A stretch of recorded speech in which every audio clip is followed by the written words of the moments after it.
A'udzu billahi minasyaitonir rajim. Bismillahirrahmanirrahim. Allahumma shalli ala sayyidina Muhammadin wa ala ali Muhammadin wasallam.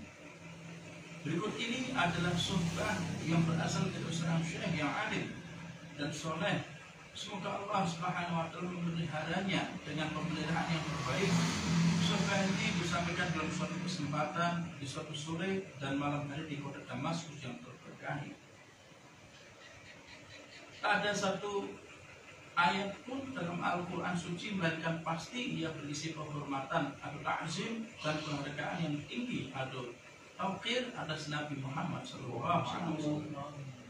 Sebagai contoh, ketika kita membaca "Waman ahsanu qawlan mimman da'a ila Allahi wa 'amila salihan wa qala innani minnal muslimin." Siapakah yang lebih baik perkataannya daripada orang yang menyeru kepada Allah Subhanahu wa taala, mengerjakan amal soleh dan berkata, sesungguhnya aku termasuk orang-orang yang berserah diri. Al-Quran pasal 1, 2, 3, 30. Ayat ini mengacu pada Nabi Sallallahu Alaihi Wasallam karena beliaulah yang memiliki pembicaraan terbaik dan petunjuk terbaik, dan beliau pula muslim pertama yang diciptakan Allah Subhanahu Wa Taala menurut sekelompok ahlul haqaiq atau siddiqin. Sebagai tambahan, Allah Subhanahu Wa Taala berfirman pula, Inna akramakum indallahi atqakum. Sesungguhnya orang yang paling mulia di antara kamu di sisi Allah Subhanahu wa taala adalah dia orang yang paling bertakwa di antara kamu. Al-Quran suci 49 ayat 213 dalam guru. Dan telah dimafhumi pula bahwa Nabi Sallallahu Alaihi Wasallam lah yang paling bertakwa, sebagaimana beliau sendiri telah menjelaskan secara eksplisit dalam hadis beliau. Jadi dari ini semua kita bisa pahami bahwa beliaulah makhluk terbaik di hadirat Allah Subhanahu wa taala. Ketika dalam hadis qudsi dinyatakan, wahai anak-anak Adam alaihissalam, ketahuilah seandainya seluruh manusia di antara kalian dan seluruh jin dan seluruh malaikat berkumpul menjadi satu dengan qalbu dari manusia terbaik di antara kalian, qalbu itu adalah qalbu Nabi Muhammad sallallahu alaihi wasallam. Artinya, sesuai dengan hal tersebut, maka setiap jamaah atau majelis yang dikumpulkan, yang berkumpul untuk melantunkan sholawat dan salam atas Nabi Muhammad SAW, berarti juga merupakan suatu majelis Qur'ani, karena mereka mendedikasikan majelisnya bagi orang yang dipuji dalam ayat demi ayat Al-Quran. Maqam ihsan adalah maqam kedekatan kepada Allah Subhanahu wa taala. Maqam ihsan adalah maqam kedekatan kepada Nabi Sallallahu Alaihi Wasallam menurut huruf dalam ayat Al-Quran. Karena Allah Subhanahu Wa Taala telah berfirman, Inna rahmatallahi qaribun min al-muhsinin. Sesungguhnya rahmat Allah Subhanahu Wa Taala amat dekat kepada orang-orang yang berbuat baik. Quran suci 7.256 dalam Quran. Tanpa meletakkan qaribun dalam bentuk femininnya atau qaribatun, sekalipun rahmat adalah bentuk feminin atau muannas.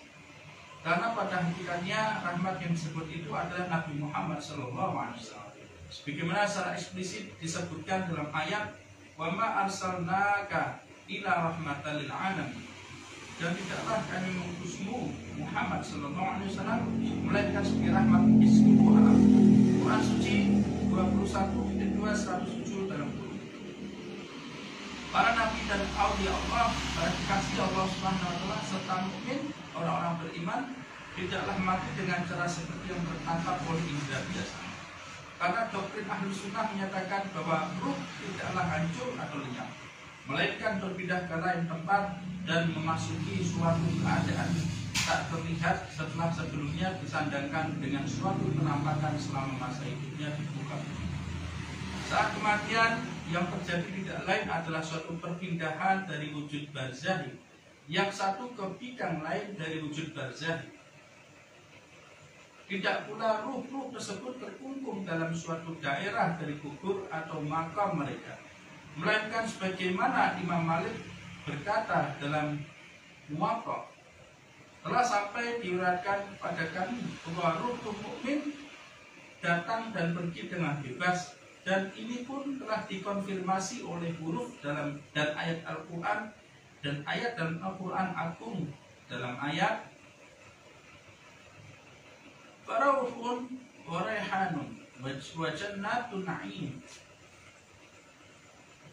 Quran suci 56:289 dalam Quran, yang artinya maka dia memperoleh rezeki serta surga kenikmatan. Karena akar kata dari rauh yaitu rauha berarti untuk melakukan perjalanan dan untuk pergi. Nabi Sallallahu Alaihi Wasallam suatu saat pernah terlihat oleh seorang aulia di atap Al-Azhar di Mesir. Sang wali berkata kepada beliau, mereka mengatakan bahwa engkau telah mati. Nabi Muhammad SAW menjawab, semua dapat melihat diriku dan berbicara kepadaku kecuali mereka yang berhijab. Dan para aulia melihat, berbicara, mendengar dan mencium bau Nabi SAW. Artinya adalah tidak benar untuk mengatakan bahwa Nabi SAW telah wafat. Namun yang lebih tepat adalah kita katakan bahwa beliau telah meninggalkan keadaan terlihat, beliau telah terhijab dari diri kita. Tak satu pun tersembunyi dari Nabi Muhammad SAW. Lebih jauh lagi, Nabi SAW memiliki ilmu atas apapun yang ada dan mengetahui alam semesta yang tercipta ini dengan cara yang sama seperti seorang mengetahui seluk-beluk kamar di mana dia sembunyi dalam. Tak ada yang tersembunyi bagi beliau Sallallahu Alaihi Wasallam. Ada dua ayat Quran suci yang menegaskan hal ini.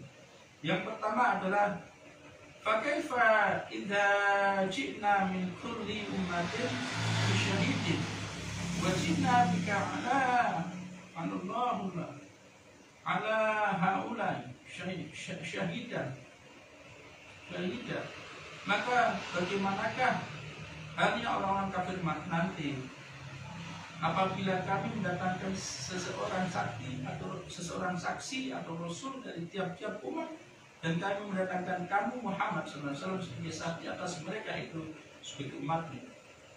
Quran suci 4.241 bulan 2. Dan yang lain adalah wa kadzalika ja'alnakum ummatan wasatan litakunu syuhada 'alan nasi wa yakunu ar-rasulu 'alaikum syahidan. Dan demikian pula kami telah menjadikan kamu umat Islam, umat pertengahan yang adil dan pilihan, agar kami menjadi saksi atas perbuatan manusia dan agar Rasul Muhammad SAW menjadi saksi atas perbuatan kami. Quran suci 2.243 dalam Quran. Tak mungkin pula Nabi SAW dipanggil sebagai seorang saksi atas apa yang tidak ia ketahui atau tidak ia lihat. Kami telah sebutkan di sini ayat-ayat Quran dan bukannya hadis bahwa amal dan perbuatan umat ditunjukkan kepada Nabi SAW karena ada segelintir orang yang menolak kenyataan ini, dan bahkan mereka menolak ayat-ayat ini pula. Dan ini adalah karena kebodohan atau kejahilan mereka terhadap Al-Quran dan kebodohan mereka terhadap sunnah, dan disebabkan oleh kejahilan mereka terhadap Allah SWT dan Nabi-Nya. Cahaya para aulia. Salah seorang murid dalam majelis berkata pada sang syekh, istri saya berkata kepada saya, bagaimana mungkin jika dirimu menghadiri begitu banyak majelis salawat atas Nabi SAW, tapi tidak ada cahaya bersinar dari wajahmu? Aku berkata pada diriku sendiri, iya benar, ini karena aku tidak tulus atau sotik. Sang syekh bertutur, semakin sabar seorang wali terhadap istrinya, semakin tinggi makamnya, dan semakin sedikit cahayanya nampak, semakin tinggi makamnya.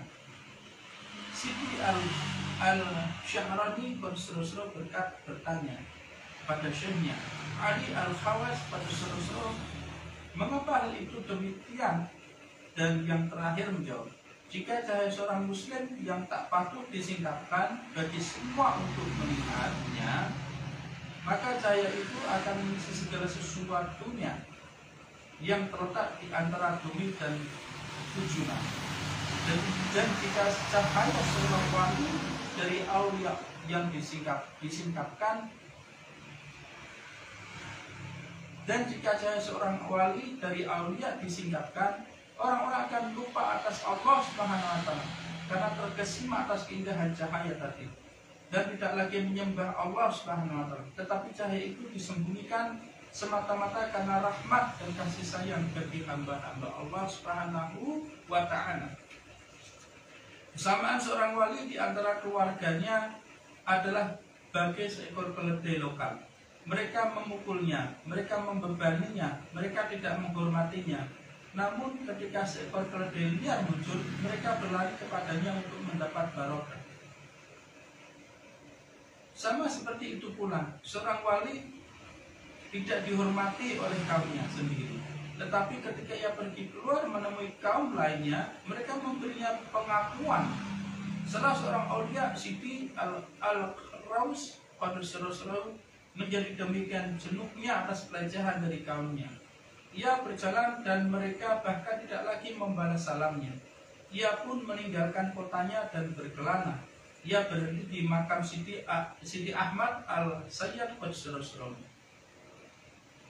Di sana ia sholat dan beristirahat. Kemudian ia melihat seseorang datang dan ilham datang ke kalbunya bahwa orang tersebut adalah Al-Khidir alaihissalam. Orang itu sholat 2 rakaat dan kemudian duduk di samping Al-Rawas berseru-seru. Al-Rawas berseru-seru menceritakan kesulitannya. Orang tadi menjawab dengan mengutip suatu ayat Al-Quran. Waman nu'amirhu waman nu'amirhu dunakishu fil khalq. Dan barang siapa yang kami panjangkan umurnya, niscaya kami kembalikan mereka kepada kejadiannya, membuatnya kembali menjadi lemah setelah kuat. Quran Suci 36.268 dalam kurung. Al-Rawas berkata, Al-Rawas berkata, aku memahami makna tersembunyinya dalam lubuk batinku yang terdalam. Bermakna bahwa siapapun yang telah diangkat mencapai kedudukan yang tinggi secara batinnya akan mendapatkan perlakuan itu secara lahiriah. Mereka yang memiliki suatu rahasia spiritual dan menempatkan diri mereka dalam pandangan orang-orang yang memiliki wilayah kewalian akan dipenuhi dengan kekuatan spiritual yang dengannya mereka mengalirkan rahmah dan kasih sayang ke seluruh benda dan makhluk, termasuk malaikat, jin, batu-batuan, hewan, dan tanaman. Terus ketika murid dari seorang wali diundang ke suatu tempat manapun, ia pun harus pergi untuk memenuhi kewajibannya terhadap makhluk-makhluk yang mendiami tempat, mulai dari malaikat hingga batu-batu jalanan, karena mereka pun memiliki hak untuk mendapat bagian dari cahaya. Dan ini semua datang dari Nabi Muhammad SAW, karena beliau adalah kasih sayang, rahmat bagi seluruh alam dan tidak hanya bagi manusia dan jin. Suatu saat seorang laki-laki keluar dari khalwatnya. Saat mana aulia menyimpan cahaya-cahaya dalam kalbunya, ketika ia keluar, pandangannya jatuh pada seekor anjing. Karena pandangan itu pula anjing tersebut menjadi sultan dari para anjing zaman itu. Kapanpun sang sultan anjing itu berdiri, mereka para anjing lainnya pun berdiri. Kemanapun ia melangkahkan kakinya, mereka mengikutinya. Bagaimana pula dengan manusia yang haus akan curahan-curahan spiritual? Dan salawat serta salam atas Nabi Muhammad SAW dan atas keluarganya, sahabatnya dan pengikut-pengikutnya. Wa minallah taufiq bihormatil Habib Muhammad sallallahu alaihi wasallam. Al-Fatihah.